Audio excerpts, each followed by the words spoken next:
1999. War was beginning. I apologize.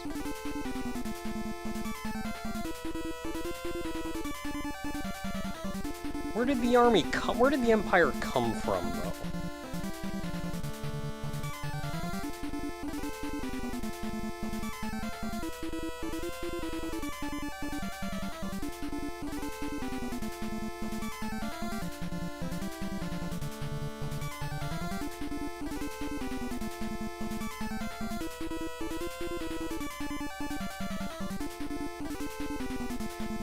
You know, they probably would have been a lot more likely to surrender if you'd shown that power beforehand. If you just, like, show up and go, yo, surrender, nobody's gonna do anything, do what you say.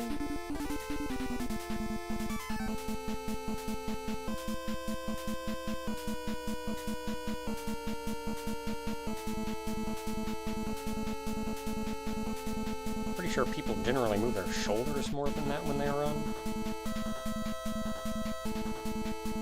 And I don't know why that's so comedic when it zooms out. Like, no, for a brief moment, don't take this nearly as seriously.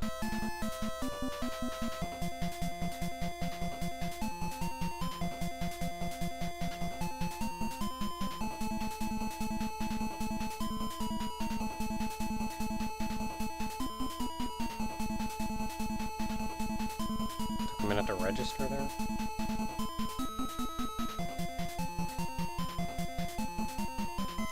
I'm gonna wreck face! And I'm gonna be cute as a button while I do it. Welcome to Let's Play Magical Doropie! I don't know how to pronounce her name. I'm gonna call her Doropie. Magical Doropie was actually brought over to the west in the form of Krion Conquest, though in doing that, they also removed pretty much the entire story and all the cutscenes and all the framing for the game, leaving it little more than a bad MegaMan clone. Magical Doropie, though, Doropie? Doropie. I don't know. The game, though, was originally intended to be based on the Japanese anime for The Wonderful Wizard of Oz. Gonna go back to this again? Okay. Which there was originally an anime ages ago called The Wonderful Wizard of Oz, which was actually based on the movies that our Wizard of Oz movie was based, or no, it was based on the books that our Wizard of Oz movie was based on. Considering the anime ran for some 52-odd episodes, it actually detailed way more about what happened in the books in The Wizard of Oz than our movie did. But with that said, that's actually where the protagonist of this game gets her name from, as that's one of the very few things left over from the game's origins, is a name similar to Dorothy. Now, in Magical Doropie, you play as the titled witch. The game is much like a MegaMan clone, and a lot of people will simply see it as a MegaMan clone. Bad one, at that. But the game actually does a number of things differently, despite taking heavy influence from MegaMan. For one, the game is strictly stage-based, as opposed to MegaMan's giving you the selection of where you want to go. This game is much more linear. There is a level 1, there is a level 2, there is a level 3.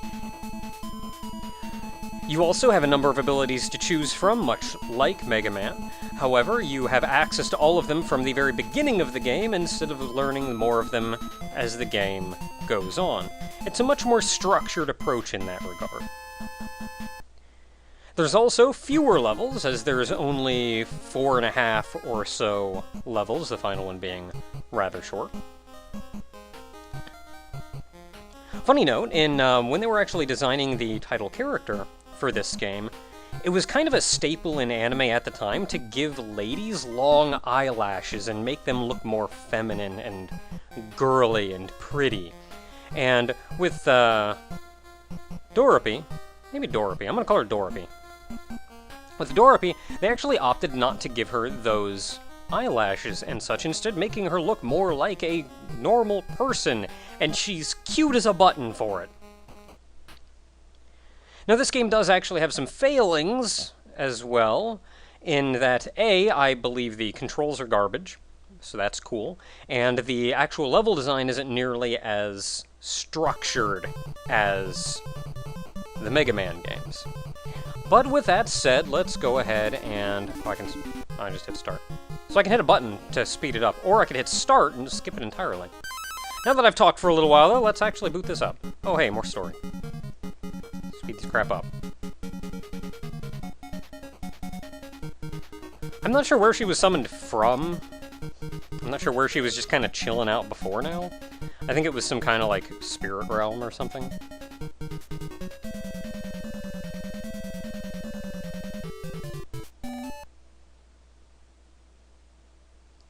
I'm also not as fond of the fact that, they show her not in her witch outfit on that.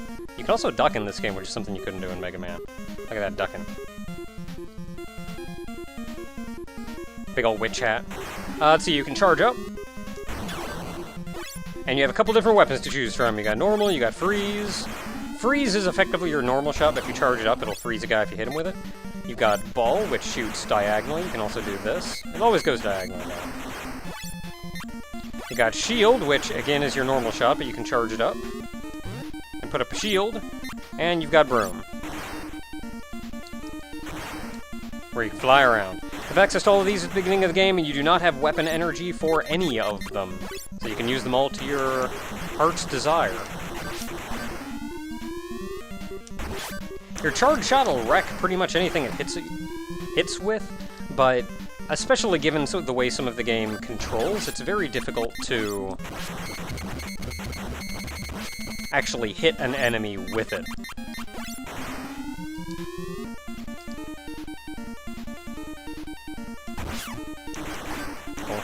Gonna hit you, spring guy.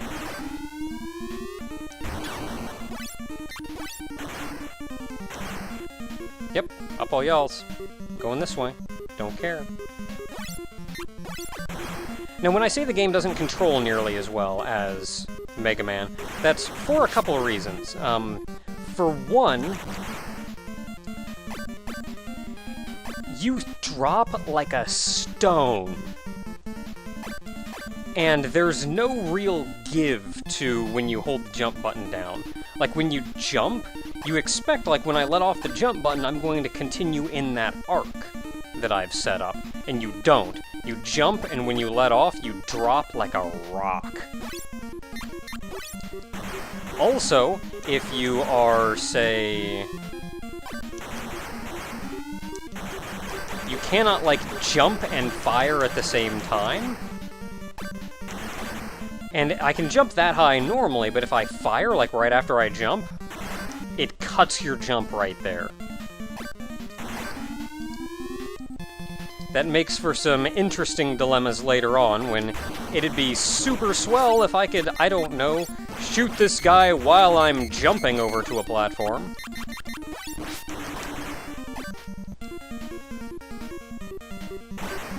Okay, now this guy is gonna be a jerk, and I don't know if there's a good way to get to him. Well, I could, if I really wanted to play it safe, I could do this.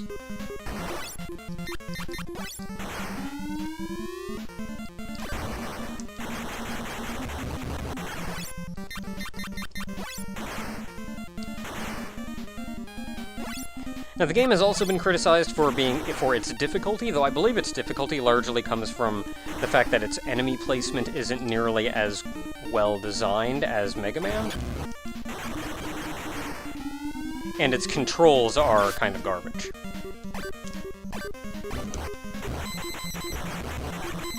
Now, these guys, you need to duck in the middle, otherwise they're gonna hit you.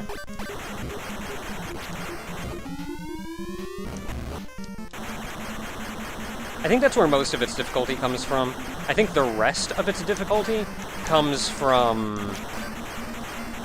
Well, it's also criticized for a lack of a checkpoint system, but its checkpoint system largely comes from that there are Yeah, you just keep on going.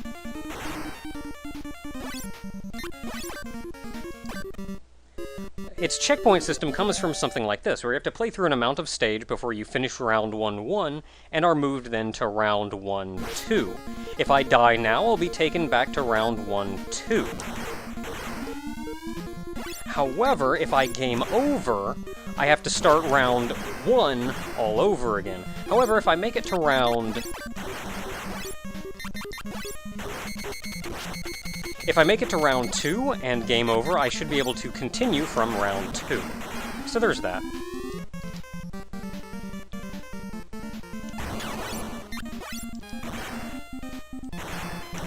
I'm going to be attempting to do this legit, but I don't really give any guarantees as to how legit I'll be able to do it. Because early on, this game isn't really bad at all, but later on especially, this game can get jerkish. I've been killing those guys that fly over your head before they fly over my head, and you want to do that especially because if you don't, they'll actually loop back around behind you. Crap. If you don't, they'll actually loop back around behind you. I'm just gonna get hit by this guy. And start doing this, like, diving thing at you.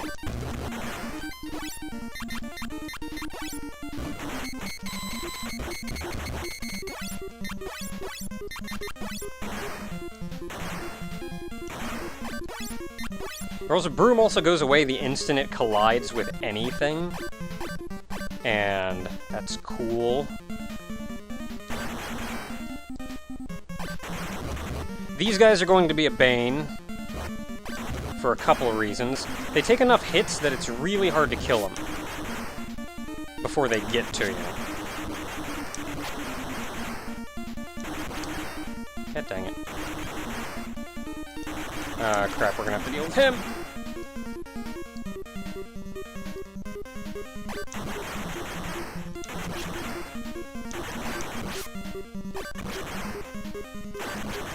One important thing to remember about this game, though, is that you do have infinite broom. Like, you can broom all day long. So if an obstacle is really giving you trouble, maybe you can fly over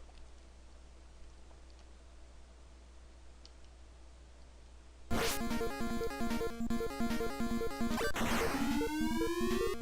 Oh boy, fire. Crap. Okay, the second one here is the only one that moves on a... Oh wow, that like wrecked me. That second one there is the only one that moves at an odd enough pace that you can't just run past it otherwise.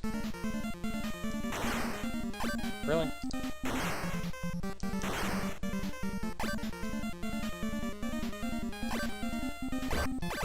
Oh, come on!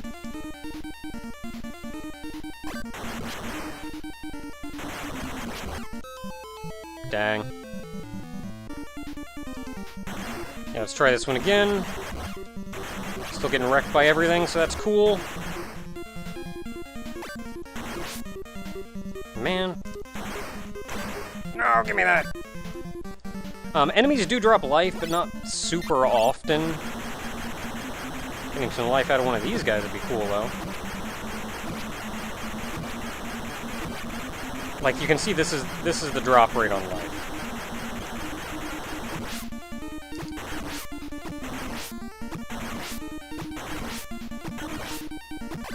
Sometimes it's just not gonna happen.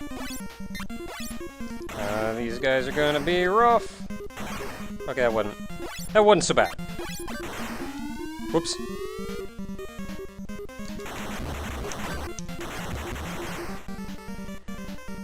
If I can ever remember, I really need to go down with... I need to charge up freeze before I jump down. Because you encounter somebody like that boomerang guy, and the enemies just don't have enough tell for you to be able to jump and dodge around him. And, like, his weapon, especially because it comes back. And it has a really weird trajectory, so I'm just gonna get hit by that a bunch. But if you charge up freeze...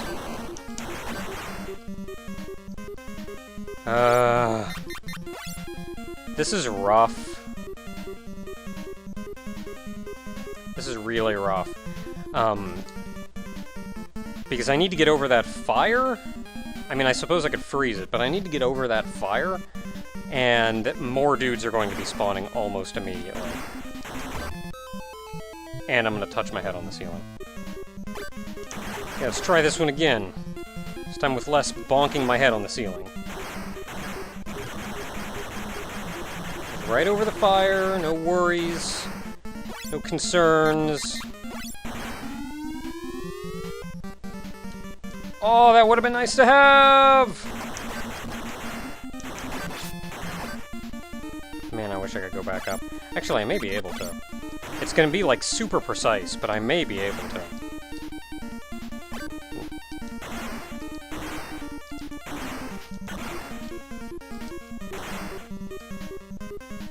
Nope, not gonna let me.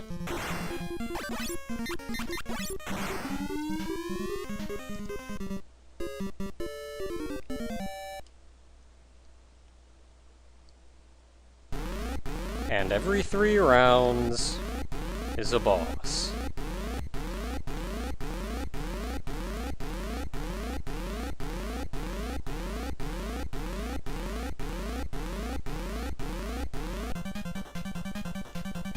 The way they do the boss intros on this, I think, is actually kind of cool, but it's really hard to see, and, like, it's flickering so hard even on my side that it's really hard to see. I'll see if I can do something to help you guys see what's going on.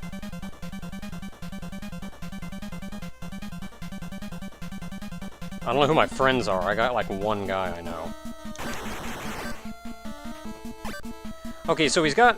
his little laser thing will move around a couple times. It will very rarely, if ever, go to the same place it just was. So your safest bet is usually to go back, like, to go where it just was. And you shoot him a bunch, as long as you're standing underneath him, you won't get hurt by that attack. Then when he rounds himself up into a ball again, move off to the side.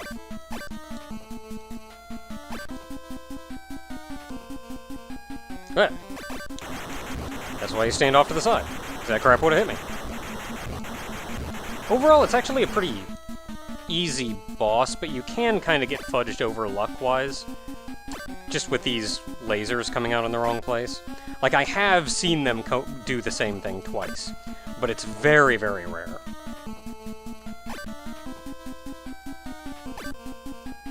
Alternatively, you could try to stand, like, on one of these sides to just always be ready, since the curvy ones are easier to dodge than the straight one. But I've also been fudged over by that before. Like, just being stuck with nowhere to go. But it's still easier to get rid of, to dodge those than it is to... Ah, crap, that's the one that does the double. But yeah, we beat him! We do the thing!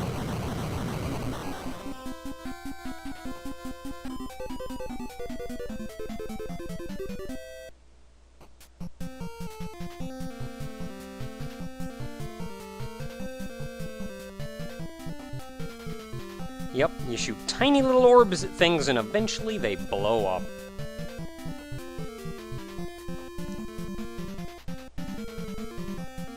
Do they have like a magic defense or something? Because I still have a number of hits I have to hit them with before they blow up.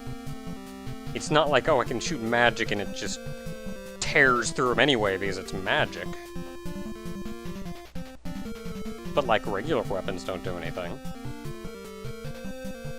How does magic work?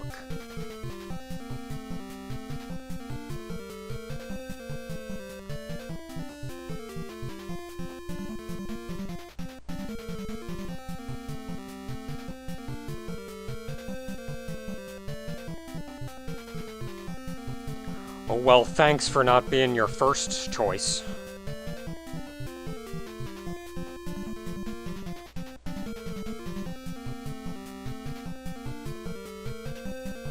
Kagemaru. Couldn't have an average guy name.